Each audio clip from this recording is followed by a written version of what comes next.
ਰੋਜ਼ਾਨਾ ਲੋਕ ਨਾਦ ਟੀਵੀ ਦੇਖ ਰਹੇ ਹੋ ਤੁਸੀਂ ਤੇ ਮੈਂ ਹਾਂ ਸੁਖਵਿੰਦਰ ਸਿੰਘ ਸਿੱਧੂ। ਪ੍ਰੋਗਰਾਮ ਦੇ ਵਿੱਚ ਗੱਲਬਾਤ ਕਰਾਂਗੇ ਕੁਝ ਵੱਡੀਆਂ ਤੇ ਅਹਿਮ ਖਬਰਾਂ ਦੇ ਉੱਪਰ। ਸਭ ਤੋਂ ਪਹਿਲਾਂ ਗੱਲਬਾਤ ਕਰਾਂਗੇ ਕਿ ਪ੍ਰਧਾਨ ਮੰਤਰੀ ਮੋਦੀ ਦੀ ਵੱਖ-ਵੱਖ ਸੂਬਿਆਂ ਦੇ ਮੁੱਖ ਮੰਤਰੀਆਂ ਦੇ ਨਾਲ ਨੀਤੀ ਆਯੋਗ ਦੀ ਇੱਕ ਬੈਠਕ ਚੱਲ ਰਹੀ ਹੈ। ਆਨਲਾਈਨ ਇਹ ਬੈਠਕ ਹੈ, ਦੇ ਵਿੱਚ ਪ੍ਰਧਾਨ ਮੰਤਰੀ ਮੋਦੀ ਦੇ ਵੱਲੋਂ ਕੁਝ ਵੱਡੀਆਂ ਗੱਲਾਂ ਕਹੀਆਂ ਗਈਆਂ ਨੇ। ਖਾਸ ਕਰਕੇ ਖੇਤੀ ਦੇ ਮੱਦੇ ਨਜ਼ਰ ਕੁਝ ਵੱਡੀਆਂ ਗੱਲਾਂ ਕਹੀਆਂ ਗਈਆਂ ਨੇ। ਕੀ ਕੁਝ ਕਿਹਾ ਗਿਆ ਇਹਦੇ ਬਾਰੇ ਗੱਲਬਾਤ ਕਰਾਂਗੇ ਤੇ ਕੀ ਉਹਦੇ ਮਾਇਨੇ ਨੇ ਉਸ ਤੇ ਗੱਲਬਾਤ ਕਰਾਂਗੇ। ਤੇ ਉਸ ਤੋਂ ਬਾਅਦ ਗੱਲਬਾਤ ਕਰਾਂਗੇ ਕਿ ਪ੍ਰਧਾਨ ਮੰਤਰੀ ਮੋਦੀ ਨੂੰ ਪੰਜਾਬ ਦੇ ਮੁੱਖ ਮੰਤਰੀ ਕੈਪਟਨ ਅਮਰਿੰਦਰ ਸਿੰਘ ਦੇ ਵੱਲੋਂ ਬੇਨਤੀ ਕੀਤੀ ਗਈ ਹੈ ਕਿ ਪੰਜਾਬ ਦਾ ਜਿਹੜਾ GST ਦਾ ਬਕਾਇਆ ਹੈ ਉਹ ਸਾਡਾ ਦਿੱਤਾ ਜਾਵੇ। ਆਖਰ ਕਿਉਂ ਰੋਕਿਆ ਹੋਇਆ GST ਦਾ ਬਕਾਇਆ ਕੇਂਦਰ ਸਰਕਾਰ ਦੇ ਵੱਲੋਂ ਪੰਜਾਬ ਦਾ, ਇਸ ਤੇ ਗੱਲਬਾਤ ਕਰਾਂਗੇ। ਤੇ ਉਸ ਤੋਂ ਬਾਅਦ ਗੱਲਬਾਤ ਕਰਾਂਗੇ ਕਿ ਹਾਹਾਕਾਰ ਮੱਚੀ ਹੋਈ ਆ ਪੂਰੇ ਦੇਸ਼ ਦੇ ਵਿੱਚ ਡੀਜ਼ਲ ਅਤੇ ਪੈਟਰੋਲ ਦੇ ਵੱਧਦੇ ਹੋਏ ਰੇਟਾਂ ਨੂੰ ਲੈ ਕੇ। ਤਾਂ ਉਹਦੇ ਵਿੱਚ ਪੰਜਾਬ ਸਰਕਾਰ ਬਾਰੇ ਵੱਡਾ ਖੁਲਾਸਾ ਹੋਇਆ ਹੈ ਕਿ ਪੰਜਾਬ ਸਰਕਾਰ ਵੀ ਬਰਾਬਰ ਦੀ ਭਾਗੀਦਾਰ ਹੈ ਕੇਂਦਰ ਸਰਕਾਰ ਦੇ ਨਾਲ ਡੀਜ਼ਲ ਤੇ ਪੈਟਰੋਲ ਦੇ ਰੇਟ ਵਧਾਉਣ ਦੇ ਵਿੱਚ। ਤਾਂ ਇਹਨਾਂ ਪੂਰੀਆਂ ਖਬਰਾਂ ਤੇ ਗੱਲਬਾਤ ਕਰਾਂਗੇ ਤੇ ਗੱਲਬਾਤ ਲਈ ਮੇਰੇ ਨਾਲ ਮੌਜੂਦ ਰਹਿਣਗੇ ਪ੍ਰੋਫੈਸਰ PS ਭੋਗਲ ਸਾਹਿਬ। ਸਭ ਤੋਂ ਪਹਿਲਾਂ ਉਹਨਾਂ ਦਾ ਸਵਾਗਤ ਕਰ ਲੈਂਦੇ ਹਾਂ। ਭੋਗਲ ਸਾਹਿਬ, ਸਵਾਗਤ ਹੈ ਰੋਜ਼ਾਨਾ ਲੋਕ ਨਾਦ ਟੀਵੀ ਤੇ। ਹੈਲੋ ਸੁਖਵਿੰਦਰ, ਧੰਨਵਾਦ ਤੁਹਾਡਾ ਔਰ ਅਸੀਂ ਆਪਣੇ ਦਰਸ਼ਕਾਂ ਦਾ ਵੀ ਸਵਾਗਤ ਕਰਦੇ ਹਾਂ ਜੀ। ਭੋਗਲ ਸਾਹਿਬ, ਸਭ ਤੋਂ ਪਹਿਲਾਂ ਗੱਲਬਾਤ ਕਰੀਏ ਕਿ ਜਿਹੜੀ ਨੀਤੀ ਆਯੋਗ ਦੀ ਬੈਠਕ ਚੱਲ ਰਹੀ ਹੈ ਪ੍ਰਧਾਨ ਮੰਤਰੀ ਮੋਦੀ ਦੀ ਵੱਖ-ਵੱਖ ਸੂਬਿਆਂ ਦੇ ਮੁੱਖ ਮੰਤਰੀਆਂ ਦੇ ਨਾਲ, ਉਹਦੇ ਵਿੱਚ ਕੁਝ ਵੱਡੀਆਂ ਗੱਲਾਂ ਕਹੀਆਂ ਗਈਆਂ ਨੇ। ਖਾਸ ਕਰਕੇ ਜੇਕਰ ਆਪਾਂ ਗੱਲਬਾਤ ਕਰੀਏ ਕਿ ਪ੍ਰਧਾਨ ਮੰਤਰੀ ਮੋਦੀ ਖੇਤੀ ਦੇ ਮੁੱਦੇ ਤੇ ਬਹੁਤ ਜ਼ਿਆਦਾ ਬੋਲੇ ਨੇ। ਉਹਨਾਂ ਦੇ ਵੱਲੋਂ ਕੁਝ ਆਪਣੇ ਵੱਲੋਂ ਜੇਕਰ ਉਹਨਾਂ ਦੀ ਆਪਣੀ ਨਿੱਜੀ ਸੋਚ ਦੇ ਮੁਤਾਬਿਕ ਗੱਲ ਕਰੀਏ ਤਾਂ ਉਹਨਾਂ ਨੇ ਸਕਾਰਾਤਮਕ ਗੱਲਾਂ ਕਹਿਣ ਦੀ ਕੋਸ਼ਿਸ਼ ਕੀਤੀ ਹੈ। ਕਿਵੇਂ ਦੇਖਦੇ ਹੋ ਕਿ ਪ੍ਰਧਾਨ ਮੰਤਰੀ ਮੋਦੀ ਨੇ ਜਿਸ ਤਰੀਕੇ ਦੀਆਂ ਖੇਤੀ ਬਾਰੇ ਗੱਲਾਂ ਬਾਤਾਂ ਕੀਤੀਆਂ ਨੇ, ਕੀ ਕਿਸਾਨਾਂ ਨੂੰ ਉਹ ਲੁਭਾ ਪਾਉਣ ਦੇ ਵਿੱਚ ਕਾਮਯਾਬ ਹੋ ਜਾਣਗੇ? ਇਸ ਤਰ੍ਹਾਂ ਹੈ ਸੁਖਵਿੰਦਰ ਕਿ ਨੀਤੀ ਆਯੋਗ ਦੀ ਇਹ ਜਿਹੜੀ ਮੀਟਿੰਗ ਹੈ ਜਿਹਦੇ 'ਚ ਕੁਝ ਸਟੇਟਸ ਦੇ ਮੁੱਖ ਮੰਤਰੀ ਵੀ ਸ਼ਾਮਿਲ ਹੋਏ, ਉਹਦੇ 'ਚ ਪ੍ਰਾਈਮ ਮਿਨਿਸਟਰ ਨੇ ਅੱਜ ਇੱਕ ਕੰਪੋਜ਼ਿਟ ਸਟੇਟਮੈਂਟ ਦਿੱਤੀ ਹੈ ਜਿਹਦੇ 'ਚ ਖੇਤੀ ਦਾ ਵੀ ਜ਼ਿਕਰ ਕੀਤਾ, ਵਪਾਰ ਦਾ ਜ਼ਿਕਰ ਕੀਤਾ ਔਰ ਸਟੇਟਸ ਨੂੰ ਕਿਹਾ ਹੈ ਕਿ ਉਹ ਆਪਸ ਦੇ ਵਿੱਚ ਮਿਲ ਕੇ ਔਰ ਕੇਂਦਰ ਦੇ ਨਾਲ ਤਾਲਮੇਲ ਔਰ ਸਹਿਯੋਗ ਦੇ ਨਾਲ ਕੰਮ ਕਰਨਗੇ ਤਾਂ ਦੇਸ਼ ਜਿਹੜਾ ਹੈ ਵਿਕਾਸ ਜਿਹੜਾ ਹੈ ਦੇਸ਼ ਦਾ ਹੋ ਸਕੇਗਾ। ਸਭ ਤੋਂ ਪਹਿਲਾਂ ਤਾਂ ਮੈਂ ਇਹ ਗੱਲ ਕਹੂੰਗਾ ਕਿ ਇਹ ਜਿਹੜਾ ਸ਼ਬਦ ਵਿਕਾਸ ਹੈ ਇਸ ਦਾ ਪੋਲੀਟੀਕਲ ਲੋਕਾਂ ਵੱਲੋਂ ਬਹੁਤ ਜ਼ਿਆਦਾ ਇਸਤੇਮਾਲ ਕੀਤਾ ਜਾਂਦਾ ਹੈ। ਪੰਜਾਬ ਦੇ ਵਿੱਚ ਜੇ ਅਸੀਂ ਆ ਜਾਈਏ, ਸੁਖਬੀਰ ਬਾਦਲ ਕਹਿੰਦਾ ਸਾਡੇ ਵੇਲੇ ਪੰਜਾਬ ਦਾ ਬਹੁਤ ਵਿਕਾਸ ਹੋਇਆ, ਕੈਪਟਨ ਅਮਰਿੰਦਰ ਸਿੰਘ ਕਹੇਗਾ ਸਾਡੇ ਵੇਲੇ ਪੰਜਾਬ ਦਾ ਬਹੁਤ ਵਿਕਾਸ ਹੋਇਆ, ਕੋਈ ਹੋਰ ਧਿਰ ਕਹਿ ਦੇਗੀ ਅਸੀਂ ਆਵਾਂਗੇ ਤਾਂ ਜਿਹੜਾ ਹੈ ਵਿਕਾਸ ਕਰਾਂਗੇ। ਸੋ ਇੱਥੇ ਜ਼ਰੂਰੀ ਹੈ ਕਿ ਇਸ ਵਿਕਾਸ ਦੀ ਪਰਿਭਾਸ਼ਾ ਨੂੰ ਸਮਝਿਆ ਜਾਵੇ ਕਿ ਵਿਕਾਸ ਹੈ ਕੀ। ਜਦੋਂ ਅਸੀਂ ਇੱਕ ਸਮਾਜ 'ਚ ਰਹਿੰਦੇ ਹਾਂ, ਜਦੋਂ ਅਸੀਂ ਇੱਕ ਦੇਸ਼ 'ਚ ਰਹਿੰਦੇ ਹਾਂ ਤਾਂ ਵਿਕਾਸ ਦਾ ਮਤਲਬ ਸਿਰਫ ਇਹ ਹੀ ਨਹੀਂ ਹੁੰਦਾ ਕਿ ਕੁਛ ਜਿਹੜੀਆਂ ਹੈਗੀਆਂ ਬਹੁਤ ਸੋਹਣੀਆਂ ਚਮਚਮਾਉਂਦੀਆਂ ਸੜਕਾਂ ਬਣ ਜਾਣ ਜਿੱਥੇ ਜਿਹੜੀਆਂ ਅਮੀਰ ਲੋਕਾਂ ਦੀਆਂ ਗੱਡੀਆਂ ਤੇਜ਼ੀ ਨਾਲ ਲੰਘ ਜਾਣ, ਜਾਂ ਕੋਈ ਬਹੁਤ ਬੜੇ ਮਾਲਸ ਬਣ ਜਾਣ, ਜਾਂ ਕੋਈ ਹੋਰ ਇਸ ਤਰ੍ਹਾਂ ਦੇ ਕੋਈ ਸ਼ਹਿਰੀ ਫੈਸਿਲਿਟੀਜ਼ ਬਣ ਜਾਣ। ਵਿਕਾਸ ਦਾ ਮਤਲਬ ਹੁੰਦਾ ਹੈ ਕਿ ਉੱਥੋਂ ਦੇ ਲੋਕਾਂ ਦੀ ਜਿਹੜੀ ਅਨਐਮਪਲੋਇਮੈਂਟ ਹੈ ਘਟੇ, ਲੋਕਾਂ ਨੂੰ ਰੋਜ਼ਗਾਰ ਮਿਲੇ, ਲੋਕਾਂ ਦਾ ਜਿਹੜਾ ਜੀਵਨ ਸਤਰ ਹੈ, ਹਿਊਮਨ ਡਿਵੈਲਪਮੈਂਟ ਇੰਡੈਕਸ ਜਿਹਨੂੰ ਕਿਹਾ ਜਾਂਦਾ ਇਕਨੋਮਿਕਸ ਦੀ ਭਾਸ਼ਾ ਦੇ ਵਿੱਚ, ਉਹ ਇੰਪਰੂਵ ਹੋਵੇ, ਲੋਕਤੰਤਰ ਇੰਪਰੂਵ ਹੋਵੇ, ਪੋਲੀਟੀਕਲ ਸਿਸਟਮ ਦਾ ਇੰਪਰੂਵ ਹੋਣਾ ਵੀ ਵਿਕਾਸ ਦਾ ਹਿੱਸਾ ਮੰਨਿਆ ਜਾਂਦਾ ਹੈ। ਤੇ ਪ੍ਰਧਾਨ ਮੰਤਰੀ ਨਰਿੰਦਰ ਮੋਦੀ ਨੂੰ ਜੇ ਪੁੱਛਿਆ ਜਾਵੇ ਕਿ ਇਸ ਸੈਂਸ ਦੇ ਵਿੱਚ ਜੋ ਗੱਲ ਕਰਦੇ ਤੇ ਇਸ ਮਾਮਲੇ ਤੇ ਤਾਂ ਅਸੀਂ ਥੱਲੇ ਗਏ ਹਾਂ। ਨਾ ਸਾਡਾ ਇਨਫਰਾਸਟਰਕਚਰ ਬਹੁਤਾ ਇੰਪਰੂਵ ਹੋਇਆ, ਸਾਡੀ ਅਨਐਮਪਲੋਇਮੈਂਟ ਵਧੀ ਹੈ, ਗਰੀਬੀ ਵਧੀ ਹੈ, ਲੋਕਾਂ ਦੀਆਂ ਨੂੰ ਦਰਪੇਸ਼ ਸਮੱਸਿਆਵਾਂ ਵਧੀਆਂ, ਹੈਲਥ ਇੰਡੀਕੇਟਰਸ ਥੱਲੇ ਗਏ ਹੈ ਸਾਡੇ, ਜਿਹੜਾ ਹੈ ਐਜੂਕੇਸ਼ਨ ਜਿਹੜੀ ਹੈ ਉਸ ਦੀ ਘਾਟ ਹੋਈ ਹੈ, ਨਿਊਟ੍ਰੀਸ਼ਨ ਦੀ ਘਾਟ ਹੋਈ ਹੈ, ਔਰ ਲੋਕਤੰਤਰ ਦਾ ਤਾਂ ਕਹਿਣਾ ਹੀ ਕੀ ਹੈ, 43ਵੇਂ ਤੋਂ ਲੈ ਕੇ ਉਹ 57ਵੇਂ ਸਥਾਨ ਤੇ ਜਿਹੜਾ ਹੈ ਚਲਾ ਗਿਆ ਹੈਗਾ। ਤਾਂ ਮੈਨੂੰ ਨਹੀਂ ਸਮਝ ਆਉਂਦੀ ਕਿ ਪ੍ਰਧਾਨ ਮੰਤਰੀ ਕਿਸ ਤਰ੍ਹਾਂ ਦਾ ਵਿਕਾਸ ਚਾਹੁੰਦੇ ਹੈ। ਔਰ ਫਿਰ ਉਹਨਾਂ ਨੇ ਇੱਕ ਗੱਲ ਕਹੀ ਹੈ ਕਿ ਰਾਜ ਜਿਹੜੇ ਹੈ ਉਹ ਕੇਂਦਰ ਨਾਲ ਸਹਿਯੋਗ ਕਰਕੇ ਅਸੀਂ ਮਿਲ ਜੁਲ ਕੇ ਵਿਕਾਸ ਕਰੀਏ। ਪਿਛਲੇ 7 ਸਾਲਾਂ ਦੇ ਵਿੱਚ ਇਸ ਮੋਦੀ ਗਵਰਨਮੈਂਟ ਨੇ, ਮੈਨੂੰ ਕੋਈ ਮੌਕਾ ਇਸ ਤਰ੍ਹਾਂ ਦਾ ਨਹੀਂ ਨਜ਼ਰ ਆਉਂਦਾ ਕਿ ਇਹਨਾਂ ਨੇ ਆਪਣੀ ਕੋਈ ਵਾਈਟਲ ਜਿਹੜਾ ਕੋਈ ਖਾਸ ਇਹਨਾਂ ਨੇ ਫੈਸਲੇ ਕੀਤੇ, ਚਾਹੇ ਉਹ ਨੋਟਬੰਦੀ ਦੇ ਹੋਣ ਜਾਂ ਕੋਈ ਹੋਰ ਹੋਣ, ਉਹਨਾਂ ਦੇ ਬਾਰੇ, ਇੱਥੋਂ ਤੱਕ ਕਿ ਖੇਤੀਬਾੜੀ ਬਿੱਲ ਵੀ ਜਿਹੜੇ ਹੈ ਉਹਨਾਂ ਦੇ ਬਾਰੇ ਇਹਨਾਂ ਨੇ ਰਾਜਾਂ ਨਾਲ ਕੋਈ ਸਲਾਹ ਕੀਤੀ ਹੋਵੇ, ਮੁੱਖ ਮੰਤਰੀਆਂ ਨਾਲ ਕੋਈ ਸਲਾਹ ਕੀਤੀ ਹੋਵੇ, ਕੋਈ ਕੰਸੈਂਸਸ ਬਣਾਇਆ ਹੋਵੇ। ਇਹ ਸਰਕਾਰ ਜਿਹੜੀ ਹੈਗੀ ਹੈ, ਇਹਦੀ ਜਿਹੜੀ ਵਿਚਾਰਧਾਰਾ ਹੈ ਉਹ ਤਾਂ ਇਸ ਚੀਜ਼ ਵਿਸ਼ਵਾਸ ਹੀ ਨਹੀਂ ਰੱਖਦੀ ਕਿ ਰਾਜਾਂ ਨੂੰ ਜਾਂ ਦੂਸਰੀਆਂ ਧਿਰਾਂ ਨੂੰ ਜਿਹੜਾ ਵਿਸ਼ਵਾਸ ਲੈ ਕੇ ਕੋਈ ਕੰਮ ਕੀਤਾ ਜਾਵੇ। ਯਾਨੀ ਕੁੱਲ ਮਿਲਾ ਕੇ ਲੋਕਤੰਤਰੀ ਭਾਵਨਾ ਤੇ ਤਾਂ ਇਹਨਾਂ ਦਾ ਵਿਸ਼ਵਾਸ ਹੈ ਹੀ ਨਹੀਂ। ਸੋ ਇਸ ਕਰਕੇ ਇਹ ਅਕਸਰ ਪ੍ਰਾਈਮ ਮਿਨਿਸਟਰ ਜਿਹੜੇ ਹੈਗੇ ਆ ਉਹ ਇਹੋ ਜਿਹੀ ਸਟੇਟਮੈਂਟਸ ਦੇ ਦਿੰਦੇ ਆ ਜਿਹੜੀਆਂ ਹਾਥੀ ਕੇ ਦਾਂਤ ਦਿਖਾਣੇ ਕੇ ਲਈ ਕੁਛ ਔਰ ਹੁੰਦੇ। ਇਸ ਤਰ੍ਹਾਂ ਹੀ ਮਨ ਕੀ ਬਾਤ ਜਾਂ ਹੋਰ ਦੇ ਵੀ ਇਹੋ ਜਿਹੀਆਂ ਗੱਲਾਂ ਕਰ ਦਿੰਦੇ ਆ, ਲੇਕਿਨ ਵਾਸਤਵਿਕਤਾ 'ਚ ਇਹਨਾਂ ਦੀ ਸਰਕਾਰ ਦੀ ਜਿਹੜੀ ਪਰਫਾਰਮੈਂਸ ਹੈ ਉਹ ਇਹਨਾਂ ਦੀ ਕਹਿਣ ਨਾਲੋਂ ਕਿਤੇ ਜਿਹੜੀ ਹੈ ਦੂਰ ਹੁੰਦੀ ਹੈ। ਜਿਸ ਤਰ੍ਹਾਂ ਇਹਨਾਂ ਨੇ ਹੁਣ ਇਸ ਦੇ ਵਿੱਚ ਇੱਕ ਗੱਲ ਕਹੀ, ਤੁਸੀਂ ਖੇਤੀ ਦੀ ਗੱਲ ਕੀਤੀ ਕਿ ਖੇਤੀ ਦੀਆਂ ਸੰਭਾਵਨਾ ਪ੍ਰਾਈਮ ਮਿਨਿਸਟਰ ਨੇ ਕਿਹਾ ਕਿ ਬਹੁਤ ਹੈਗੀਆਂ ਨੋ ਡਾਊਟ ਹੈ, ਲੇਕਿਨ ਉਹ ਖੇਤੀ ਦੀਆਂ ਸੰਭਾਵਨਾ ਇਸ ਤਰ੍ਹਾਂ ਹੈ ਕਿ ਜਿਹੜੀ ਇਸ ਚੀਜ਼ ਨੂੰ ਧਿਆਨ 'ਚ ਰੱਖਿਆ ਜਾਊਗਾ। ਯਾਨੀ ਮੈਂ ਇੱਕ ਗੱਲ ਕਹਾਂਗਾ ਕਿ ਕਿਸੇ ਵੀ ਦੇਸ਼ ਦੀ ਪੋਲੀਟੀਕਲ ਇਕੋਨੋਮੀ, ਖਾਸ ਤੌਰ ਤੇ ਲੋਕਤੰਤਰ ਦੀ ਪੋਲੀਟੀਕਲ ਇਕੋਨੋਮੀ, ਉਸ ਦੇਸ਼ ਦੀ ਜਿਹੜੀ ਨਾਗਰਿਕ ਹੈਗੇ, ਸਿਟੀਜ਼ਨਸ ਹੈਗੇ ਆ, ਉਹਨਾਂ ਦੇ ਜਿਹੜੇ ਮੈਜੋਰਿਟੀ ਸਟ੍ਰੈਟਾ ਹੈ, ਉਹਨਾਂ ਦਾ ਜਿਹੜਾ ਮੋਡਸ ਆਫ ਪ੍ਰੋਡਕਸ਼ਨ ਹੈ, ਜਿਹੜੇ ਉਹਨਾਂ ਦੇ ਉਤਪਾਦਨ ਦੇ ਸਾਧਨ ਹੈ, ਉਹਨਾਂ ਨੂੰ ਦੇਖਦੇ ਹੋਏ ਡਿਸਾਈਡ ਕੀਤੀ ਜਾਂਦੀ ਹੈ। ਸਾਡੇ ਦੇਸ਼ ਦੇ ਵਿੱਚ ਛੋਟੀ ਕਿਸਾਨੀ ਦੀ ਬਹੁਤ ਬੜੀ ਤਾਦਾਦ ਹੈ, ਸਮਾਲ ਲੈਂਡ ਹੋਲਡਿੰਗਸ ਬਹੁਤ ਜ਼ਿਆਦਾ ਹੈਗੀਆਂ, ਤੇ ਕੋਈ ਵੀ ਐਸੀ ਖੇਤੀ ਨੀਤੀ ਜਿਹੜਾ ਉਹ ਛੋਟੇ ਕਿਸਾਨ ਦੀ ਸਰਵਾਈਵਲ ਨੂੰ ਧਿਆਨ 'ਚ ਰੱਖ ਕੇ ਨਹੀਂ ਬਣਾਈ ਜਾਂਦੀ, ਉਸ ਨੀਤੀ ਦਾ ਕੋਈ ਚੰਗਾ ਅਸਰ ਨਹੀਂ ਪਏਗਾ, ਜਿਸ ਤਰ੍ਹਾਂ ਕਿ ਹੁਣ ਹੋ ਹੀ ਰਿਹਾ ਹੈਗਾ। ਸੋ ਪ੍ਰਧਾਨ ਮੰਤਰੀ ਦੀ ਜਿਹੜੀ ਸੋਚ ਹੈ, ਜੋ ਉਹਨਾਂ ਦਾ ਕਹਿਣਾ ਹੈ, ਉਹਦੇ ਤੇ ਔਰ ਐਕਚੁਅਲ ਜੋ ਇਸ ਗਵਰਨਮੈਂਟ ਦੀ ਪਰਫਾਰਮੈਂਸ ਹੈ, ਉਹਦੇ 'ਚ ਬੜੀ ਜਿਹੜੀ ਫਰਕ ਹੈ। ਮੈਨੂੰ ਨਹੀਂ ਪਤਾ ਕਿ ਜੋ ਇਹ 3 ਖੇਤੀ ਦੇ ਕਾਨੂੰਨ ਜੋ ਬਣਾਏ ਗਏ ਆ, ਸਾਰਾ ਦੇਸ਼ ਉਹਨਾਂ ਦੇ ਖਿਲਾਫ ਪ੍ਰੋਟੈਸਟ ਕਰ ਰਿਹਾ ਹੈ। ਮਾਹਿਰ ਵੀ ਕਹਿ ਰਹੇ ਨੇ ਕਿ ਇਹਦੇ ਨਾਲ ਛੋਟੀ ਕਿਸਾਨੀ ਜਿਹੜੀ ਹੈ ਖਤਮ ਹੋ ਜਾਏਗੀ, ਅਨਐਮਪਲੋਇਮੈਂਟ ਵਧੇਗੀ, ਔਰ ਸਾਰਾ ਦਾ ਸਾਰਾ ਖੇਤੀ ਦਾ ਜਿਹੜੀ ਪ੍ਰੋਡਕਸ਼ਨ ਹੈ ਉਹ ਕਾਰਪੋਰੇਟ ਇੱਕ ਗੱਲ ਇਹ ਆ ਵੀ ਜਿਹੜੀਆਂ ਨਰਿੰਦਰ ਮੋਦੀ ਨੇ ਗੱਲਾਂ ਕੀਤੀਆਂ ਨੇ, ਇੱਕ ਵਾਰ ਫਿਰ ਤੋਂ ਉਹੀ ਗੱਲ ਹੈ ਪਹਿਲਾਂ ਦੀ ਤਰ੍ਹਾਂ ਕਿ ਸਰਕਾਰ ਪਿੱਛੇ ਹਟਣ ਨੂੰ ਤਿਆਰ ਨਹੀਂ ਇਹਨਾਂ ਕਾਨੂੰਨਾਂ ਤੋਂ। ਹਾਂ, ਬਿਲਕੁਲ। ਯਾਨੀ ਅਸੀਂ ਤਾਂ ਬਾਰ-ਬਾਰ ਇਹ ਗੱਲ ਕਹਿੰਦੇ ਰਹੇ ਹਾਂ, ਹੁਣ ਵੀ ਕਹਾਂਗੇ ਔਰ ਕਹਿੰਦੇ ਰਹਾਂਗੇ ਕਿ ਇਸ ਸਰਕਾਰ ਦਾ ਲੋਕਤੰਤਰੀ ਭਾਵਨਾ ਨਾਲ ਕੋਈ ਸਰੋਕਾਰ ਨਹੀਂ ਹੈ। ਲੋਕਤੰਤਰ, ਜਿਸ ਤਰ੍ਹਾਂ ਮੈਂ ਪਹਿਲਾਂ ਦੱਸਿਆ ਕਿ ਜਿਹੜਾ ਦੀ ਇਕੋਨੋਮਿਸਟ ਰਸਾਲਾ ਸ਼ਬਦ ਹੈ, ਲੰਡਨ ਤੋਂ ਦੁਨੀਆ ਭਰ 'ਚ ਮਸ਼ਹੂਰ ਹੈ, ਉਹਨਾਂ ਦਾ ਇਕਨੋਮਿਕ ਇੰਟੈਲੀਜੈਂਸ ਯੂਨਿਟ ਇੱਕ ਉਹਨਾਂ ਦਾ ਵਿਭਾਗ ਹੈ। ਉਹਨਾਂ ਦਾ ਅੰਕਲਨ ਮੁਤਾਬਕ ਸਾਡਾ ਜਿਹੜਾ ਲੋਕਤੰਤਰ ਹੈ ਉਹ ਵਿਸ਼ਵ ਸਤਰ ਦੇ ਉੱਤੇ 43ਵੇਂ ਸਥਾਨ ਤੋਂ 57ਵੇਂ ਸਥਾਨ ਤੇ ਚਲਾ ਗਿਆ, ਯਾਨੀ ਅਸੀਂ ਥੱਲੇ ਨੂੰ ਆਏ ਹਾਂ, ਡਾਊਨ ਸਲਾਈਡਿੰਗ ਆਫ ਡੈਮੋਕ੍ਰੇਸੀ ਹੋਇਆ। ਤੋ ਜ਼ਾਹਿਰ ਹੈ ਕਿ ਸਰਕਾਰ ਦੀ ਨਾਅਹਲੀ ਹੈ ਇਸ ਮਾਮਲੇ ਦੇ ਉੱਤੇ। ਹਰ ਚੀਜ਼ ਨੂੰ ਜਿਹੜਾ ਹੈ, ਹਰ ਵਿਰੋਧੀ ਆਵਾਜ਼ ਨੂੰ ਕੁਚਲਿਆ ਜਾਂਦਾ। ਛੋਟੀ ਜੀ ਗੱਲ ਕੋਈ ਕਹੀ ਜਾਏ, ਸਰਕਾਰ ਦਾ ਵਿਰੋਧ ਕਿਹਾ ਜਾਵੇ ਤਾਂ ਸੈਡੀਸ਼ਨ ਐਕਟ ਲਗਾਤਾ ਜਾਂਦਾ। ਇਹ ਤਾਂ ਅੰਗਰੇਜ਼ ਸਰਕਾਰ ਨਾਲੋਂ ਵੀ ਬਦਤਰ ਸਾਬਿਤ ਹੋਈ ਹੈ ਸਾਡੀ ਜਿਹੜੀ ਇਹ ਮੌਜੂਦਾ ਆਪਣੀ ਸਰਕਾਰ ਹੈ। ਸੋ ਕੋਕਲ ਸਾਹਿਬ, ਪਹਿਲੀ ਵਾਰੀ ਇੱਕ ਜੇ ਗੱਲਬਾਤ ਕਰੀਏ ਜਿਸ ਤਰੀਕੇ ਦੇ ਨਾਲ ਆਪਾਂ ਆਮ ਦੇਖਦੇ ਰਹੇ ਹਾਂ ਕਿ ਪ੍ਰਧਾਨ ਮੰਤਰੀ ਮੋਦੀ ਇੱਕ ਪਾਸੇ ਤਾਂ ਅੰਦੋਲਨ ਚੱਲ ਰਿਹਾ ਹੈ ਵੱਡੇ ਪੱਧਰ ਤੇ, ਇੱਕ ਪਾਸੇ ਪ੍ਰਧਾਨ ਮੰਤਰੀ ਮੋਦੀ ਵਾਰ-ਵਾਰ ਕੋਈ ਗੱਲ ਕਹੀ ਜਾਂਦੇ, ਬਹੁਤ ਵਧੀਆ ਕਾਨੂੰਨ ਨੇ, ਬਹੁਤ ਵਧੀਆ ਕਾਨੂੰਨ ਨੇ, ਇਸ ਤਰੀਕੇ ਦੇ ਨਾਲ ਬਹੁਤ ਕਿਸਾਨਾਂ ਨੂੰ ਲਾਭ ਹੋਊਗਾ। ਤਾਂ ਦੂਜੇ ਪਾਸੇ ਅੱਜ ਪ੍ਰਾਈਵੇਟ ਪਲੇਅਰਾਂ ਤੇ ਵੀ ਬੋਲਿਆ ਪ੍ਰਧਾਨ ਮੰਤਰੀ ਮੋਦੀ, ਕਹਿੰਦੇ ਪ੍ਰਾਈਵੇਟ ਪਲੇਅਰਾਂ ਨੂੰ ਲਿਆਉਣ ਦਾ ਫਾਇਦਾ ਇਹ ਹੈ ਕਿ ਆਤਮ ਨਿਰਭਰਤਾ ਬਣਾਉਣਾ। ਨਹੀਂ, ਆਤਮ ਨਿਰਭਰਤਾ ਤੋਂ ਤੁਸੀਂ ਕੀ ਸਮਝਦੇ ਹੋ? ਕਿ ਕਾਗਜ਼ਾਂ ਦੇ ਵਿੱਚ ਜਿਹੜੀ GDP ਹੈ, ਗ੍ਰੋਸ ਡੋਮੈਸਟਿਕ ਪ੍ਰੋਡਕਟ ਹੈ, ਉਹਦੀ ਜਿਹੜੀ ਰੇਸ਼ੋ ਹੈ, ਉਹਦੀ ਜਿਹੜੀ ਦਰ ਵਧਣ ਨੂੰ ਆਤਮ ਨਿਰਭਰਤਾ ਕਹੋਗੇ ਤੁਸੀਂ?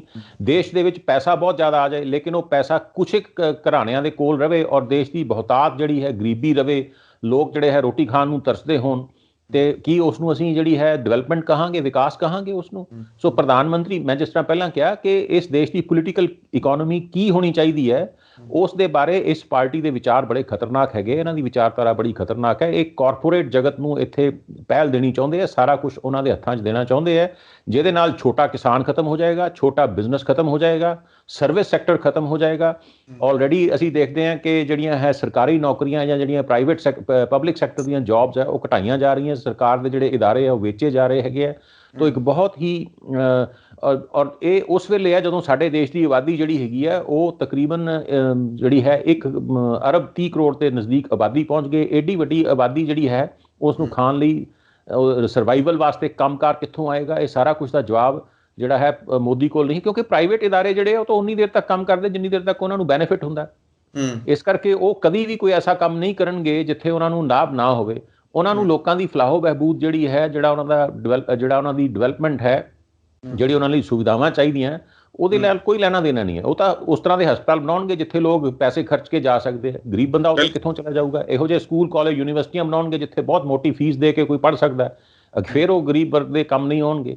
ਸੋ ਬਹੁਤ ਕੁਝ ਜਿਹੜਾ ਹੈਗਾ ਉਹ ਸਵਾਲੀਆ ਚਿੰਨ੍ਹ ਇਸ ਪਾਰਟੀ ਦੀ ਜਿਹੜੀ ਸਰਕਾਰ ਹੈ, NDA ਦੀ ਸਰਕਾਰ, ਉਹਦੀਆਂ ਪਾਲਿਸੀਆਂ ਦੇ ਉੱਤੇ, ਆਰਥਿਕ ਤੇ ਰਾਜਨੀਤਿਕ ਪਾਲਿਸੀਆਂ ਤੇ ਬਹੁਤ ਬੜਾ ਸਵਾਲੀਆ ਨਿਸ਼ਾਨ ਹਮੇਸ਼ਾ ਹੀ ਲੱਗਦਾ ਰਿਹਾ, ਲੱਗਦਾ ਰਹੂਗਾ। ਲੇਕਿਨ ਪ੍ਰਧਾਨ ਮੰਤਰੀ ਨੂੰ ਔਰ ਉਹਨਾਂ ਦੇ ਜਿਹੜੇ ਸਾਥੀ ਨੇ ਇਸ ਬਾਰੇ ਉਹਨਾਂ ਨੂੰ ਕੋਈ ਪਰਵਾਹ ਨਹੀਂ ਹੈ। ਸੋ ਉਹ ਆਪਣੀ ਗੱਲ ਹਰ ਫੋਰਮ ਤੇ ਕਹਿੰਦੇ ਰਹਿੰਦੇ, ਇੱਕ ਤਰਫਾ ਗੱਲ ਕਹਿੰਦੇ ਰਹਿੰਦੇ ਹੈ। ਜੇ ਕੋਈ ਉਹਦਾ ਕੋਈ ਵਿਰੋਧ ਕਰਦਾ ਤੇ ਉਹਨੂੰ ਪਹਿਲਾਂ ਤਾਂ ਸੁਣਦੇ ਨਹੀਂ, ਜੇ ਕੋਈ ਜ਼ਿਆਦਾ ਵਿਰੋਧ ਕਰਦਾ ਤੇ ਫਿਰ ਉਹਦੇ ਖਿਲਾਫ ਦੁਸ਼ਪ੍ਰਚਾਰ ਸ਼ੁਰੂ ਹੋ ਜਾਂਦਾ ਹੈ। ਤੇ ਜੇ ਕੋਈ ਪਬਲਿਕ ਚੋਂ ਜਾਂ ਕੋਈ ਮੀਡੀਆ ਤੇ ਵਿਰੋਧ ਕਰਦਾ ਸਾਡੇ ਵਰਗਾ, ਤਾਂ ਉਸ ਤੇ ਧਾਰਾ 124 ਲਗਾ ਕੇ ਸੈਡੀਸ਼ਨ ਐਕਟ ਲਗਾਤਾ ਜਾਂਦਾ ਹੈ। ਇਹ ਤਾਂ ਬਹੁਤ ਕਾਮਨ ਹੋਇਆ ਪਿਆ। ਸੋ ਮੈਂ ਨਹੀਂ ਸਮਝਦਾ ਇਸ ਨੀਤੀ ਆਯੋਗ 'ਚ ਜੋ ਕੁਝ ਅੱਜ ਦੀ ਜਿਹੜੀ ਸਪੀਚ ਸੀ ਪ੍ਰਧਾਨ ਮੰਤਰੀ ਮੋਦੀ ਦੀ ਪੂਰੀ ਇਹਦੇ ਵਿੱਚ ਨੀਤੀ ਆਯੋਗ ਦੇ ਵਿੱਚ, ਤਾਂ ਇਹ ਤੋਂ ਸਾਫ਼ ਹੈ ਕਿ ਹਾਲੇ ਫਿਰ ਅੰਦੋਲਨ ਖਤਮ ਨਹੀਂ ਹੋਏਗਾ, ਹਾਲੇ ਕਾਫੀ ਲੰਬਾ, ਤੇ ਹਾਲੇ ਉਮੀਦ ਵੀ ਨਹੀਂ ਜਲਦੀ ਕੀਤੀ ਜਾ ਸਕਦੀ ਕਿ ਸਰਕਾਰ ਪਿੱਛੇ ਹਟੇਗੀ। ਨਹੀਂ, ਇਸ ਅੱਜ ਦੀ ਮੀਟਿੰਗ ਨੂੰ ਤਾਂ ਤੁਸੀਂ ਬੇਸ਼ੱਕ ਹੀ ਗਿਣੋ ਜਾਂ ਨਾ ਗਿਣੋ, ਇਸ ਸਰਕਾਰ ਦਾ ਜਿਹੜਾ ਰੁਝਾਨ ਹੈ, ਐਟੀਟਿਊਡ ਹੈ ਇਸ ਅੰਦੋਲਨ ਪ੍ਰਤੀ, ਉਹ ਬਿਲਕੁਲ ਸਪਸ਼ਟ ਹੈ ਕਿ ਜਦ ਤੱਕ ਬਿਲਕੁਲ ਉਹਨਾਂ ਦੇ, ਜਿਹਨੂੰ ਪੰਜਾਬੀ 'ਚ ਕਹਿੰਦੇ, ਸੰਘੀ ਨੂੰ ਹੱਥ ਨਾ ਪਿਆ ਤੇ ਇਹ ਅੰਦੋਲਨ ਖਤਮ ਨਹੀਂ ਹੋਏਗਾ। ਇਹ ਕਿਸਾਨ ਜਿਹੜੇ ਹੈ, ਸਾਡੇ ਕਿਸਾਨ ਨੇਤਾਵਾਂ ਨੂੰ ਵੀ ਇਸ ਗੱਲ ਦਾ ਪਤਾ ਹੈਗਾ। ਇਸ ਕਰਕੇ ਰਾਕੇਸ਼ ਟਿਕੈਤ ਹੋ ਗਏ ਜਾਂ ਰਾਜੇਵਾਲ ਹੋ ਗਏ ਜਾਂ ਸੰਯੁਕਤ ਕਿਸਾਨ ਮੋਰਚਾ ਦੀ ਜਿਹੜੀ ਲੀਡਰਸ਼ਿਪ ਹੈ, ਉਹ ਬਾਰ-ਬਾਰ ਇਹ ਕਹਿ ਰਹੀ ਹੈ ਕਿ ਅਸੀਂ ਲੰਬੀ ਲੜਾਈ ਲੜਨ ਵਾਸਤੇ ਆਏ ਹੋਏ ਹਾਂ। ਸਾਨੂੰ ਜਿਹੜਾ ਹੈਗਾ ਉਹ ਜੇ 6 ਮਹੀਨੇ ਵੀ ਬੈਠਣਾ ਪਿਆ, ਸਾਲ ਵੀ ਬੈਠਣਾ ਪਿਆ, ਅਸੀਂ ਬੈਠਾਂਗੇ। ਔਰ ਲੋਕਾਂ ਨੂੰ ਉਹ ਇਸ ਤਰ੍ਹਾਂ ਪ੍ਰਿਪੇਅਰ ਵੀ ਕਰ ਰਹੇ ਹੈਗੇ ਹੈ। ਔਰ ਅੰਦੋਲਨ ਨੂੰ ਜਿਹੜੀ ਹੈ ਰੂਪ-ਰੇਖਾ ਬਦਲਦੀ ਰਹਿੰਦੀ ਹੈ। ਹੁਣ ਦੂਸਰੇ ਰਾਜਾਂ ਦੇ ਵਿੱਚ ਜਿਹੜੀਆਂ ਮਹਾਂ ਪੰਚਾਇਤਾਂ ਕਰਕੇ ਉੱਥੋਂ ਦੇ ਜਿਹੜੇ ਕਿਸਾਨ ਹੈ ਜਾਂ ਦੂਸਰੇ ਜਿਹੜੇ ਆਮ ਲੋਕ ਹੈ, ਮਜ਼ਦੂਰ ਵਰਗ ਹੈ, ਉਹਨਾਂ ਨੂੰ ਵੀ ਜਾਗਰਤ ਕੀਤਾ ਜਾ ਰਿਹਾ ਹੈ, ਕਿਉਂਕਿ ਉਹਨਾਂ ਨੂੰ ਵੀ ਪਤਾ ਹੈ ਕਿ ਇਹ ਬਹੁਤ ਬੜੀ ਲੜਾਈ ਹੈ ਔਰ ਇਹਦੇ ਵਿੱਚ ਦੇਸ਼ ਦੇ ਸਾਰੇ ਹਿੱਸਿਆਂ ਦੇ ਲੋਕ ਜਿਹੜੇ ਹੈ, ਸਾਰੇ ਵਰਗਾਂ ਦੇ ਲੋਕਾਂ ਨੂੰ ਵਿੱਚ ਲਿਆਉਣਾ ਪੈਣਾ, ਤਾਂ ਜਾ ਕੇ ਇਹ ਸਰਕਾਰ ਨੂੰ ਤੁਸੀਂ ਪ੍ਰੈਸ਼ਰਾਈਜ਼ ਕਰ ਪਾਓਗੇ। ਅਦਰਵਾਈਜ਼ ਇਹਨਾਂ ਵੱਲੋਂ ਕਿਸੇ ਕਿਸਮ ਦੀ ਜਿਹੜੀ ਤੁਸੀਂ ਕੰਸੈਸ਼ਨ ਜਾਂ ਇੱਕ ਜਿਹੜੀ ਹੈ ਰਿਆਇਤ ਜਾਂ ਕਹਿ ਲਓ ਲੋਕ ਪੱਖੀ ਅਪਰੋਚ ਦੀ ਤੁਸੀਂ ਕੋਈ ਉਮੀਦ ਨਹੀਂ ਕਰ ਸਕਦੇ। ਜਿੱਦਾਂ ਹੀ ਕੋਈ ਇਸ ਤਰ੍ਹਾਂ ਦੀ ਗੱਲ ਕਰਦਾ, ਉੱਥੇ ਇਹਨਾਂ ਦਾ ਜਿਹੜਾ ਸੰਪਰਦਾਇਕ ਏਜੰਡਾ ਆ ਜਾਂਦਾ ਜਾਂ ਜਿਹੜਾ ਲੋਕਾਂ ਨੂੰ ਪਾੜਨ ਦੀ ਰਾਜਨੀਤੀ ਸ਼ੁਰੂ ਹੋ ਜਾਂਦੀ ਹੈ। ਸੋ ਇਸ ਕਰਕੇ ਬੜੇ ਸਪਸ਼ਟ ਹੈ ਕਿ ਇਹ ਸਰਕਾਰ ਜਿਹੜੀ ਹੈ ਉਹ ਇਸ ਤਰ੍ਹਾਂ ਨਹੀਂ ਮੰਨਣ ਵਾਲੀ। ਉਗਰ ਸਾਹਿਬ, ਹੁਣ ਗੱਲਬਾਤ ਕਰੀਏ ਕਿ ਪੰਜਾਬ ਸਰਕਾਰ ਨੇ ਅਪੀਲ ਕੀਤੀ ਹੈ, ਕੈਪਟਨ ਅਮਰਿੰਦਰ ਸਿੰਘ ਨੇ ਅਪੀਲ ਕੀਤੀ ਹੈ ਪ੍ਰਧਾਨ ਮੰਤਰੀ ਮੋਦੀ ਨੂੰ ਕਿ ਜਿਹੜਾ ਸਾਡੇ ਪੰਜਾਬ ਦਾ GST ਦਾ ਬਕਾਇਆ ਰਹਿੰਦਾ ਉਹ ਪਲੀਜ਼ ਸਾਨੂੰ ਦਿੱਤਾ ਜਾਵੇ। ਕੀ ਕਾਰਨ ਹੈ ਕਿ ਪਿਛਲੇ ਲੰਬੇ ਸਮੇਂ ਤੋਂ ਪੰਜਾਬ ਸਰਕਾਰ ਦਾ ਜਿਹੜਾ ਬਕਾਇਆ GST ਦਾ ਕੇਂਦਰ ਸਰਕਾਰ ਰੋਕੀ ਬੈਠੀ ਹੈ ਤੇ ਰਿਲੀਜ਼ ਨਹੀਂ ਕਰ ਰਹੀ? ਸੁਖਵਿੰਦਰ, ਇੱਕ ਹੋਰ ਗੱਲ ਜਿਹੜੀ ਇਸ ਸਰਕਾਰ ਦੇ ਸੱਤਾ 'ਚ ਆਉਣ 'ਤੇ ਹੋਈ ਹੈ ਪਿਛਲੇ 7 ਸਾਲ ਤੋਂ, 2014 ਤੋਂ, ਉਹ ਇਹ ਹੈ ਕਿ ਇਸ ਸਰਕਾਰ ਨੇ ਕੇਂਦਰ ਨੂੰ ਜਾਣ ਵਾਲੀਆਂ ਜਿਹੜੀਆਂ ਗ੍ਰਾਂਟਾਂ ਨੇ ਉਹ ਜਾਂ ਕੇਂਦਰ ਨੂੰ ਮਿਲਣ ਵਾਲੇ ਜਿਹੜੇ ਬਕਾਏ ਨੇ ਉਹਨਾਂ ਨੂੰ ਵੀ ਰਾਜਨੀਤੀ ਦੇ ਹਥਿਆਰ ਦੇ ਵਰਤੋਂ ਵਿੱਚ ਲਿਆਂਦਾ। ਜਿੱਥੇ ਕਿਤੇ ਜਿਨ੍ਹਾਂ ਰਾਜਾਂ ਦੇ ਵਿੱਚ ਇਹਨਾਂ ਦੀਆਂ ਪੱਖੀ, ਇਹਨਾਂ ਦੀ ਪਾਰਟੀ ਦੀਆਂ ਸਰਕਾਰਾਂ ਨਹੀਂ ਹੈਗੀਆਂ, ਉੱਥੋਂ ਦੀਆਂ ਸਰਕਾਰਾਂ ਨੂੰ ਜਿਹੜਾ ਹੈ ਉਹਨਾਂ ਦੀ ਆਰਮ ਟਵਿਸਟਿੰਗ ਕਰਨ ਵਾਸਤੇ ਇਸ ਤਰ੍ਹਾਂ ਕੀਤਾ ਜਾਂਦਾ। ਯਾਦ ਹੋਏਗਾ ਸਾਡੇ ਦਰਸ਼ਕਾਂ ਨੂੰ, ਪਿੱਛੇ ਜੇ ਰੂਰਲ ਡਿਵੈਲਪਮੈਂਟ ਫੰਡ ਪੰਜਾਬ ਦਾ ਰੋਕਿਆ ਗਿਆ ਸੀ। ਇਸੇ ਤਰ੍ਹਾਂ ਪਹਿਲਾਂ ਵੀ ਜਿਹੜਾ ਹੈ ਗ੍ਰਾਂਟਾਂ ਜਿਹੜੀਆਂ ਡਿਲੇ ਕੀਤੀਆਂ ਗਈਆਂ, ਰੋਕੀਆਂ ਗਈਆਂ। ਜਿੱਥੋਂ ਤੱਕ GST ਦਾ ਸੰਬੰਧ ਹੈ, ਉਹਦੇ ਵਿੱਚ ਬੜਾ ਸਪਸ਼ਟ ਹੈ ਕਿ ਜਿੱਦਾਂ ਹੀ GST ਇਕੱਠਾ ਹੁੰਦਾ ਹੈ ਹਰ ਕੁਆਟਰ, ਯਾਨੀ ਹਰ ਜਿਹੜਾ 4 ਮਹੀਨੇ ਬਾਅਦ ਜਿਹੜਾ ਜਿਸ ਸਟੇਟ ਤੋਂ ਜਿੰਨਾ GST ਇਕੱਠਾ ਹੋਇਆ ਉਹਦੇ ਵਿੱਚ ਫਿਕਸਡ ਪ੍ਰਪੋਰਸ਼ਨ ਹੈ ਕਿ ਉਸ ਰਾਜ ਨੂੰ ਕਿੰਨਾ ਪੈਸਾ ਮਿਲਣਾ, ਉਹ ਆਟੋਮੈਟਿਕਲੀ ਉਹਨਾਂ ਨੂੰ ਜਾਣਾ ਚਾਹੀਦਾ। ਰਾਜ ਸਰਕਾਰਾਂ ਨੂੰ ਇਹ ਗੱਲ ਕਹਿਣ ਦੀ ਲੋੜ ਹੀ ਨਹੀਂ ਪੈਣੀ ਚਾਹੀਦੀ ਕਿ ਸਾਡਾ ਹਿੱਸਾ ਦਿਓ, ਲੇਕਿਨ ਫਿਰ ਵੀ ਜਾਣ ਬੁੱਝ ਕੇ ਜਿਹੜਾ ਹੈਗਾ ਉਸ ਕਾਨੂੰਨ ਦੀ ਜਿਹੜੀ ਇਹ ਆਟੋਮੈਟਿਕ ਸਿਸਟਮ ਹੈ, ਜਿਹਨੂੰ ਅਸੀਂ ਕਹਾਂਗੇ ਕਿ ਜੋ ਬਣਦਾ ਰਾਜਾਂ ਦਾ ਹਿੱਸਾ ਆਪਣੇ ਆਪ ਜਾਣਾ ਚਾਹੀਦਾ, ਉਸ ਨੂੰ ਰੋਕਿਆ ਜਾਂਦਾ। ਔਰ ਫਿਰ ਰਾਜ ਸਰਕਾਰਾਂ ਜਿਹੜੀਆਂ ਇਹਨਾਂ ਦੇ ਤਰਲੇ ਕੱਢਦੀਆਂ, ਮੁੱਖ ਮੰਤਰੀ ਜਾਂ ਹੋਰ ਜਿਹੜੇ ਇਹਨਾਂ ਦੇ ਲੀਡਰ ਆ ਉਹ ਜਾ ਕੇ ਕੇਂਦਰ 'ਚ ਬੈਠਦੇ ਆ, ਇਹਨਾਂ ਦੇ ਨਾਲ ਮੀਟਿੰਗਸ ਕਰਦੇ ਆ, ਫਿਰ ਆਪਣੀ ਜਿਹੜੀਆਂ ਹੈਗੀਆਂ ਕੋਈ ਨਾ ਕੋਈ ਉਹਨਾਂ ਤੋਂ ਜੋ ਵੀ ਗੱਲ ਕਹਿਣੀ ਹੁੰਦੀ, ਕੋਈ ਪ੍ਰੈਸ਼ਰ ਟੈਕਟਿਕਸ ਯੂਜ਼ ਦੇ ਤੌਰ 'ਤੇ ਉਹਨੂੰ ਕੀਤਾ ਜਾਂਦਾ। ਤੋ ਬੇਸਿਕਲੀ ਉਹੀ ਚੀਜ਼ ਆ ਗਈ ਜਿਹੜੀ ਮੈਂ ਪਹਿਲਾਂ ਕਹੀ ਕਿ ਇੱਕ ਪਾਸੇ ਤਾਂ ਪ੍ਰਧਾਨ ਮੰਤਰੀ ਪਬਲਿਕ ਸਟੇਟਮੈਂਟ ਦਿੰਦੇ ਆ ਨੀਤੀਯੋਗ ਕਿ ਰਾਜਿयों और केंद्र सरकार को मिलके चलना चाहिए, ਦੂਜੇ ਪਾਸੇ ਕੇਂਦਰ ਸਰਕਾਰ ਦੀ ਪੂਰੀ ਡਿਕਟੇਟਰਸ਼ਿਪ ਹੈ, ਉਹ ਰਾਜ ਸਰਕਾਰਾਂ ਨੂੰ ਕੁਝ ਸਮਝਦੇ ਹੀ ਨਹੀਂ। ਤੇ ਤੀਜੇ ਪਾਸੇ ਜਿੱਥੇ ਕਿਤੇ ਇਹੋ ਜਿਹੀਆਂ ਸਰਕਾਰਾਂ ਹੈ, ਜਿੱਦਾਂ ਪੰਜਾਬ 'ਚ ਕਾਂਗਰਸ ਸਰਕਾਰ ਹੈ, ਉਹਨਾਂ ਦੀ ਪੂਰੀ ਆਰਮ ਟਵਿਸਟਿੰਗ ਕੀਤੀ ਜਾਂਦੀ ਹੈ, ਮੁੱਖ ਮੰਤਰੀਆਂ ਨੂੰ ਡਰਾਇਆ ਜਾਂਦਾ ਹੈ। ਜੇ ਮੁੱਖ ਮੰਤਰੀ ਉਹਨਾਂ ਦੇ ਕਹਿਣੇ 'ਚ ਨਹੀਂ ਆਉਂਦਾ ਤਾਂ ਉਹਦੇ 'ਤੇ ਇਨਕਮ ਟੈਕਸ ਤੇ ਜਾਂ ਜਿਹੜੇ ਐਨਫੋਰਸਮੈਂਟ ਡਾਇਰੈਕਟੋਰੇਟ ਦੇ ਜਿਹੜੇ ਉਹਨਾਂ ਦੇ ਮੁਕੱਦਮੇ ਹੈ, ਕਿਉਂਕਿ ਸਾਡੇ ਜਿਹੜੇ ਨੇਤਾ ਹੈਗੇ ਪੰਜਾਬ ਦੇ ਜਾਂ ਦੂਸਰੇ ਰਾਜਾਂ ਦੇ, ਉਹਨਾਂ ਦੀਆਂ ਵੀ ਕਰਪਸ਼ਨ ਦੀਆਂ ਬੜੀਆਂ ਲੰਬੀਆਂ ਵੱਡੀਆਂ ਕਹਾਣੀਆਂ ਸਾਡੇ ਲੋਕ ਜਾਣਦੇ ਹੈ, ਤੇ ਉਹਨਾਂ ਨੂੰ ਡਰਾਉਣਾ ਕੋਈ ਔਖਾ ਨਹੀਂ। ਕੈਪਟਨ ਅਮਰਿੰਦਰ ਸਿੰਘ ਦੀ ਕੀ ਜ਼ਰੂਰਤ ਹੈ ਕਿ ਉਹ ਕੇਂਦਰ ਸਰਕਾਰ ਦਾ ਕਹਿਣਾ ਨਾ ਮੰਨੇ? ਉਹਨਾਂ ਦੇ ਇੰਨੇ ਕੇਸ ਆ, ਉਹਨਾਂ ਦੇ ਬੇਟੇ 'ਤੇ ਕੇਸ ਆ, ਉਹਨਾਂ ਨੂੰ ਕਿਸੇ ਵੇਲੇ ਵੀ ਉਹ ਜਿਹੜਾ ਹੈਗਾ ਉਹ ਬੁਲਾ ਲੈਂਦੇ ਆ ਕਿ ਆ ਜਾਓ ਜੀ, ਕੇਸ ਖੁੱਲ੍ਹ ਰਿਹਾ, ਫਿਰ ਆ ਕੇ ਪੇਸ਼ ਹੋਵੋ। ਜਾਂ ਇਸ ਤਰੀਕੇ ਨਾਲ ਜਿਸ ਤਰ੍ਹਾਂ GST ਰੋਕਿਆ ਗਿਆ ਜਾਂ ਰੂਰਲ ਡਿਵੈਲਪਮੈਂਟ ਰੋਕਿਆ ਗਿਆ, ਇਹ ਬੜੇ ਤਰੀਕਿਆਂ ਦੇ ਨਾਲ ਇਹਨਾਂ ਨੂੰ ਜਿਹੜੀ ਹੈ ਇਹਨਾਂ ਦੀਆਂ ਕਮਜ਼ੋਰੀਆਂ ਨੂੰ ਐਕਸਪਲੋਇਟ ਕਰਦੇ ਆ।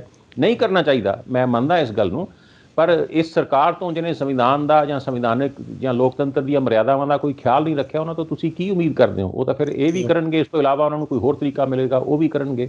ਸੋ ਕੋਈ ਹੈਰਾਨੀ ਦੀ ਨਹੀਂ। ਬਿਲਕੁਲ। ਤਾਂ ਭੋਗਲ ਸਾਹਿਬ, ਇੱਕ ਤਰੀਕੇ ਦਾ ਪੰਜਾਬ ਦੇ ਉੱਪਰ ਧੱਕਾ ਹੀ ਕੀਤਾ ਜਾ ਰਿਹਾ ਹੈ, ਕਿਤੇ ਬਦਲਾ ਤਾਂ ਨਹੀਂ ਲੈਣ ਦੀ ਕੋਸ਼ਿਸ਼ ਕੀਤੀ ਜਾ ਰਹੀ ਅੰਦੋਲਨ ਦਾ ਕੈਪਟਨ ਪੰਜਾਬ ਸਰਕਾਰ ਦੇ ਥਰੂ? ਨਹੀਂ, ਅੰਦੋਲਨ ਦਾ ਬਦਲਾ ਤਾਂ ਨਹੀਂ ਮੈਂ ਇਹਨੂੰ ਕਹਾਂਗਾ। ਧੱਕਾ ਤਾਂ ਉਹ ਕਿਸੇ ਨਾਲ ਵੀ ਕਰ ਸਕਦੇ ਆ, ਪੰਜਾਬ ਨਾਲ ਕਰਦੇ ਆ, ਕਿਉਂਕਿ ਇੱਥੇ ਕਾਂਗਰਸ ਸਰਕਾਰ ਹੈ। ਹਾਲਾਂਕਿ ਜਿਹੜੀ ਸਰਕਾਰ ਹੈ ਉਹ ਕਾਫੀ ਜ਼ਿਆਦਾ ਕੇਂਦਰ ਸਰਕਾਰ ਦੇ ਪ੍ਰਭਾਵ ਦੇ ਵਿੱਚ ਵੀ ਹੈ। ਕੈਪਟਨ ਅਮਰਿੰਦਰ ਸਿੰਘ ਦੇ ਜ਼ਾਤੀ ਸੰਬੰਧ ਜਿਹੜੇ ਹੈਗੇ ਆ ਉਹ ਪ੍ਰਧਾਨ ਮੰਤਰੀ ਔਰ ਹੋਮ ਮਿਨਿਸਟਰ ਜਿਹੜੇ ਅਮਿਤ ਸ਼ਾਹ ਹੈਗੇ, ਦੋਨਾਂ ਨਾਲ ਕਾਫੀ ਅੱਛੇ ਹੈਗੇ ਆ। ਤੇ ਇਸ ਦੇ ਬਾਵਜੂਦ ਵੀ ਉਹ ਜਦੋਂ ਜਿੱਥੇ ਲੋੜ ਪੈਂਦੀ ਹੈ ਪ੍ਰੈਸ਼ਰ ਟੈਕਟਿਕਸ ਦਾ ਇਸਤੇਮਾਲ ਕੀਤਾ ਜਾਂਦਾ ਔਰ ਉਹ ਕਰ ਰਹੇ ਹੈ।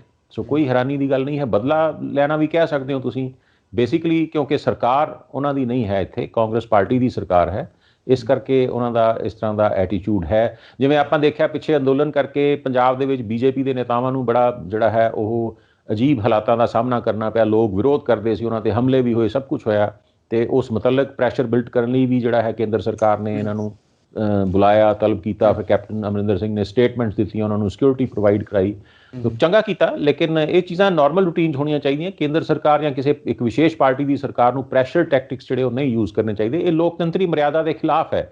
ਬੇਸਿਕਲੀ ਤਾਂ ਸਾਡਾ ਦੇਸ਼ ਜਿਹੜਾ ਹੈ, ਅਸੀਂ ਜਿਹੜਾ ਸਾਡਾ ਸੰਵਿਧਾਨ ਹੈ, ਸਾਡੇ ਜਿਹੜੇ ਆਜ਼ਾਦੀ ਦੇ ਨੇਤਾ ਸੀਗੇ, ਉਹਨਾਂ ਨੇ ਸਾਨੂੰ ਲੋਕਤੰਤਰ ਦੀ ਇੱਕ ਪ੍ਰਣਾਲੀ ਦਿੱਤੀ, ਸੰਵਿਧਾਨ ਨੂੰ ਲੋਕਤੰਤਰੀ ਤਰੀਕੇ ਨਾਲ ਬਣਾਇਆ। ਉਹਦੇ 'ਚ ਪ੍ਰੋਬਲਮਸ ਹੈਗੀਆਂ, ਨੋ ਡਾਊਟ।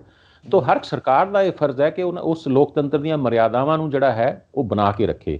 ਤਾਂ ਪਹਿਲਾਂ ਵੀ ਮੈਂ ਇਹ ਨਹੀਂ ਕਹਿੰਦਾ ਕਿ ਕਾਂਗਰਸ ਸਰਕਾਰਾਂ ਨੇ ਉਹਨਾਂ ਨੂੰ ਨਹੀਂ ਤੋੜਿਆ, ਲੇਕਿਨ ਜਿਸ ਤਰੀਕੇ ਨਾਲ ਇਸ ਸਰਕਾਰ ਨੇ ਸੰਵਿਧਾਨ ਦਾ ਮਲੀਆਮੇਟ ਕੀਤਾ, ਜਿਸ ਤਰੀਕੇ ਨਾਲ ਇਸ ਸਰਕਾਰ ਨੇ ਲੋਕਤੰਤਰ ਔਰ ਲੋਕਤੰਤਰ ਦੀਆਂ ਕਦਰਾਂ ਕੀਮਤਾਂ ਦਾ ਘਾਣ ਕੀਤਾ, ਇਸ ਤਰ੍ਹਾਂ ਪਹਿਲਾਂ ਇਹ ਬਰੀਫਲੀ 2 ਸਾਲਾਂ ਲਈ ਮਿਸਿਸ ਗਾਂਧੀ ਦੇ ਰਾਜ ਜ਼ਰੂਰ ਹੋਇਆ ਸੀ, ਜਦੋਂ ਐਮਰਜੈਂਸੀ ਲੱਗੀ ਸੀ 1975 ਤੋਂ 77 ਤੱਕ। ਅਦਰਵਾਈਜ਼ ਸਾਡੇ ਦੇਸ਼ ਦੇ ਵਿੱਚ ਲੋਕਤੰਤਰ ਜਿਹੜਾ ਹੈ ਹਮੇਸ਼ਾ ਕਾਫੀ ਅੱਛੀ ਹਾਲਤ 'ਚ ਰਿਹਾ ਹੈਗਾ। ਸੋ ਅਫਸੋਸ ਹੈ ਬੜਾ ਇਸ ਚੀਜ਼ ਦਾ, ਔਰ ਉਮੀਦ ਹੈ ਕਿ ਇਸ ਤੋਂ ਛੇਤੀ ਸਾਨੂੰ ਛੁਟਕਾਰਾ ਜਿਹੜਾ ਹੈਗਾ ਉਹ ਮਿਲ ਜਾਏਗਾ। ਭੁੱਗਲ ਸਾਹਿਬ, ਇੱਕ ਪਾਸੇ ਤਾਂ ਟੈਕਸ ਰੋਕਿਆ ਜਾ ਰਿਹਾ ਹੈ ਪੰਜਾਬ ਦਾ, ਤਾਂ ਦੂਜੇ ਪਾਸੇ ਪੰਜਾਬ ਦੇ ਵਿੱਚੋਂ ਹੀ ਵੱਡੀ ਵਸੂਲੀ ਵੀ ਕੀਤੀ ਜਾ ਰਹੀ ਹੈ, ਚਾਹੇ ਉਹ GST ਦੀ ਹੋਵੇ, ਚਾਹੇ ਵੱਖ-ਵੱਖ ਟੈਕਸ ਹੋਣ, ਤੇ ਚਾਹੇ ਉਹ ਤੇਲ ਦੇ ਉੱਪਰ ਹੀ ਟੈਕਸ ਕਿਉਂ ਨਾ ਹੋਵੇ। ਤਾਂ ਜਿਸ ਤਰੀਕੇ ਦੇ ਨਾਲ ਪੰਜਾਬ ਦੇ ਵਿੱਚ ਵੀ ਰੇਟ ਵਧੇ ਨੇ, ਤਾਂ ਇਹ ਵੀ ਗੱਲ ਕਹੀ ਜਾ ਰਹੀ ਹੈ ਕਿ ਬਾਕੀ ਸੂਬਿਆਂ ਨਾਲੋਂ ਪੰਜਾਬ 'ਚ ਰੇਟ ਡੀਜ਼ਲ ਤੇ ਪੈਟਰੋਲ ਦੇ ਉਦੋਂ ਵੀ ਜ਼ਿਆਦਾ ਨੇ।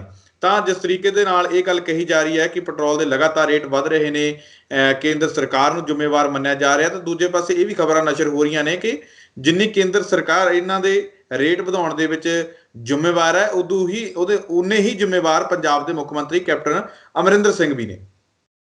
ਸੁਖਵਿੰਦਰ, ਬਿਲਕੁਲ ਇਸ ਗੱਲ ਦੇ ਉੱਤੇ ਵੀ ਕੋਈ ਸਾਨੂੰ ਹੈਰਾਨੀ ਨਹੀਂ ਹੈ, ਔਰ ਇਹ ਸੱਚ ਹੈ ਕਿ ਨੋ ਡਾਊਟ ਕੇਂਦਰ ਸਰਕਾਰ ਬਹੁਤ ਜ਼ਿਆਦਾ ਟੈਕਸ ਉਹਨਾਂ ਨੇ ਲਗਾਇਆ ਗਿਆ ਹੈ।